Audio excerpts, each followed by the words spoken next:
Alright guys, I want to give you guys a look at how all of the electronics ended up in my 22 Buggy here. On previous videos I showed everything that was going to go into this, and here's how everything ended up being installed. So I'm going to start from, let's start from the rear first. So let's start from the motor. So I'll go ahead and flip this thing around here for you guys and show you guys the motor.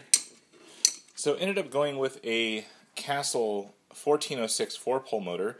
This is a 4600 kV. It ended up coming with a combo of an ESC, so it was a very good price. I ended up paying like $120 for both of them, so it wasn't too bad.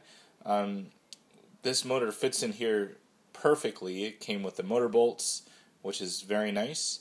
The leads on the motor were extremely long, so you'll see here how I had to kind of fold them over to kind of get them all to fit in here with that Castle SV2 speed control. So as you can kind of see there, there is the speed control basically mounted up on the shelf.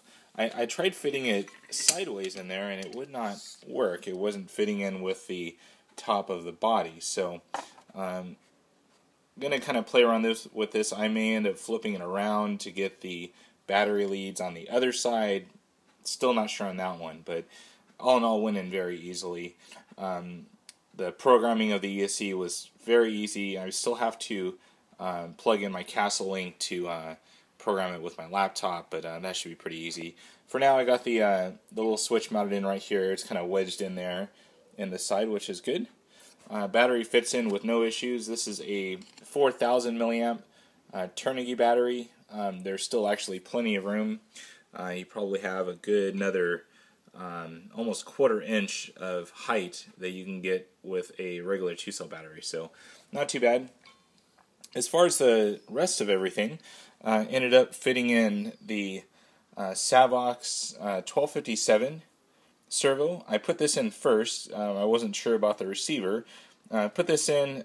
It is a lot of fun putting in a servo in this Buggy, only because you have to practically remove the whole front clip to get it in. Once I got it in, I thought I had it centered, but I didn't, so I had to retake everything back off again to get everything centered. So that is the capacitor from Spectrum that I am running to help protect the Savox servo.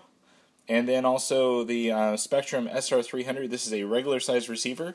That thing went in there almost perfectly. Almost, it was like it was meant to go in there.